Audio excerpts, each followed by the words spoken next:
This is the weekly Health Law News Nugget from Southern Health Lawyers. I'm Rich Sanders. And this is the Health Law News Nugget for February 5th, 2019. Well, everybody, after you saw the special edition of the Health Law News Nugget from the nation's capital back during the shutdown, since then a lot has happened. The government shutdown has ended temporarily. The federal government is back up and running, and in all respects, healthcare policy seems to be moving forward, and healthcare enforcement of federal laws is back to its usual pace. So we're back to business as usual on the News Nugget, with the exception, of course, of the fact that the shutdown may rear its ugly head again because of the temporary measures that the government used in its compromise between the executive and federal branches to resolve the shutdown a couple of weeks ago. In the meantime, the big news this week was the State of the Union address. President Trump mentioned health care only really sporadically at times. Mentioned the opioid legislation, the Support Act from last fall, a couple of things about health insurance, but the big news was about prescription drug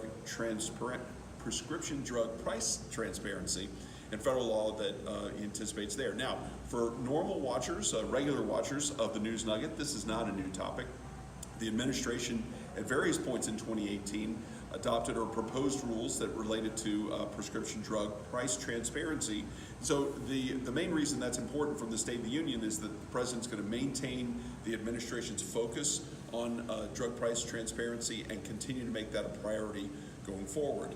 One other news note from Washington this past week: the Supreme Court got filings from various health insurance companies on Monday of this week, where the health insurance companies were going to the Supreme Court to say that the administration didn't properly pay losses to them under what's called the risk corridor.